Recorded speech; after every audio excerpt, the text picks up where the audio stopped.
karena organisasi itu kan apa? Musiman. Di Indonesia bisa Golkar, bisa HTI, bisa NU. Makanya saya katakan organisasi itu apa? Musiman. Imam besar, istilah itu wajar.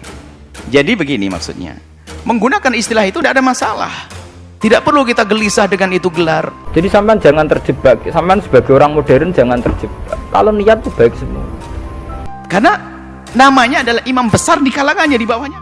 Kurang hebatnya FPI. FPI itu dipimpin oleh seorang Habib yang misinya jelas nahi mungkar. Itu di Jakarta juga ada kuat besar. Ya, misalnya kamu kecewa, terus melok kelompok Ikhwanul Muslimin, atau melok kelompok FPI, atau melok kelompok sing aneh-aneh. Tapi ketika Muninggo mempersatukan umat Islam dengan dia bikin organisasi sendiri dengan nama sendiri, gue nambahi jumlah perpecah.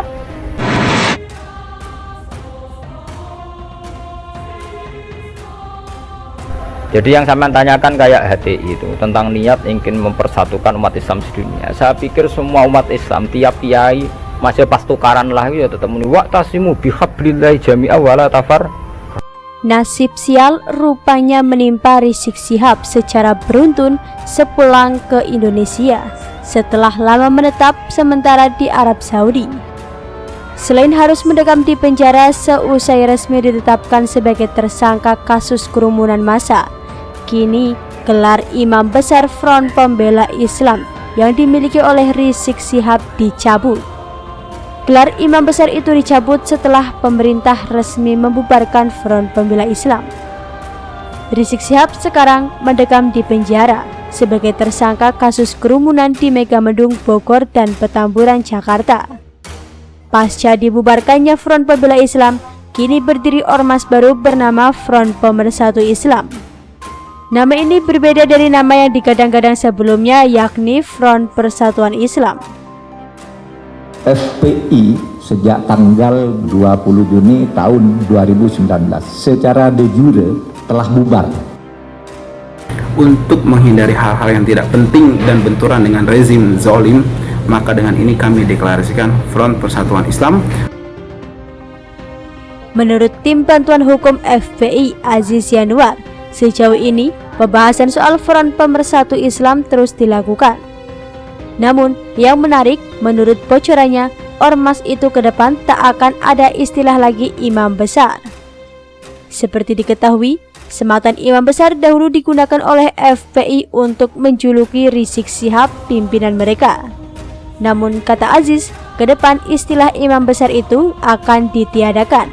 Sebagai pengurus Majelis Riyadhus Sabatin Wilayah Ciawi, Kabupaten Bogor mengingatkan bahwa Habib Rizik Syihab adalah imam besar FPI, bukan imam umat Islam. Mungkin mereka benar dalam satu dua hal yang mereka perjuangkan, mungkin benar. Tapi sebuah organisasi tentu tidak bisa mengacu hanya satu dua organisasi bajingan. Tulis saja bajingan, ragu-ragu. Saya bilang begitu. Misalnya FPI dalam hal nahi mungkar mungkin kita simpati. Tapi masa uripe organisasi itu kegiatannya nuduh itok. Lah kapan oleh mulang ikro, kapan oleh mulang kiroah hati. Mau organisasi ya butuh TPQ, TPA, butuh mulang ikro, butuh mulang kiro. Lah kapan oleh istighosah nambah dinon tutuk-tutukan misal. Ya kita simpati, jujur saja dalam hal ini kita respect, itu saja. Itu saja atas nama negara hukum kita harus mengikuti prosedur hukum. Kalau yang pegang urusan itu penakut ya begini. Struktur Habib Rizik belum tahu sebagai apa. Tidak ada imam besar lagi nanti, kata tim hukum FPI Aziz Yanuar. Sejauh ini, sejumlah pihak masih terus melakukan pembahasan atas jabatan apa yang cocok diberikan kepada Rizik Syihab di ormas baru itu. Lantaran Front Pemersatu Islam belum memutuskannya. Belum diputuskan sebagai apa nanti. Yang jelas tidak ada imam besar, katanya. Yang pasti, katanya, usai deklarasi ormas ini akan merilis anggaran dasar dan anggaran rumah tangga disertai sosialisasi dalam waktu dekat. Kita tidak benci, kita terima kasih ada orang yang berani melawan kemungkaran. Tapi sebutkan apa halnya. Jangan kemudian kecewa terus kecewa sama NU langsung organisasi FPI. Itu beda, kalau sampai lintas begitu beda. Tetapi sebagai organisasi FPI tetap melakukan aktivitas yang melanggar ketertiban dan keamanan dan bertentangan dengan hukum. Sementara itu, belakangan sejumlah anggota dan simpatisan FPI mendeklarasikan Front Pemersatu Islam. Para deklarator diantaranya adalah Habib Abu Fihir Alatas, Kiai Haji TB Abdurrahman Anwar, Kiai Haji Ahmad Sobri Lubis, Haji Munarman, Kiai Haji Abdul Qadir AKA, Kiai Haji Awid Mashuri, Ustadz Haris Ubaidillah, Habib Idrus Al-Habsyi, Ustadz Idrus Hasan, Habib Ali Alatas, Habib Ali Alatas. Terkait nama, Aziz memastikan kalau yang akan digunakan adalah pemersatu, bukan persatuan. Hal ini dikarenakan kebanyakan FPI lahir dari Persatuan Islam.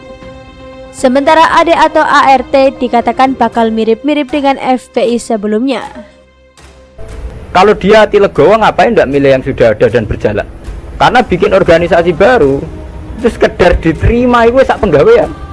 Gamane cara Jawa krungu liyane NU Muhammadiyah wis jinjo. Kurang hebatnya FPI. FPI itu dipimpin oleh seorang Habib yang misinya jelas nahi munkar. Itu di Jakarta juga ada kuat besar. Kalau niat baik semua umat Islam sedunia punya niat baik semua. Tapi pada level teknis atau kefiyah apa mungkin? Paling banter sebatas ini. Kalau saya kuasa hukum ex-FPI dan sekarang kuasa hukum Front Pemersatu Islam, mungkin akan menjadi pemersatu karena kita lahir dari persis, ungkapnya dalam keterangan lain. Sejauh ini, Rizik Syihab sendiri, kata Aziz, bertindak santai atas dibubarkannya Front Pembela Islam oleh pemerintah. Rizik pun memerintahkan para pengikutnya untuk tidak berlebihan merespons pelarangan FPI. Arahan beliau santai dan rileks saja buat kendaraan atau perahu baru, kata Aziz. Menurut Rizik, FPI selama ini hanya alat perjuangan, sehingga tak masalah jika harus beralih ke alat atau kendaraan baru. Tanggapan beliau biasa saja sembari katakan bahwa Front Pembela Islam hanya kendaraan dan alat dalam penegakan amar ma'ruf nahi mungkar. Kendaraan harus beralih ya tidak masalah, tutup Aziz. Belum gitu sampean saiki penggali. Di Indonesia menurut kula pribadi, kula nu cocok ra cocok cara ditakoki pangeran hak ke organisasi mopo, kula hanya milih di antara dua, NU atau Muhammadiyah. Untuk konteks Indonesia loh.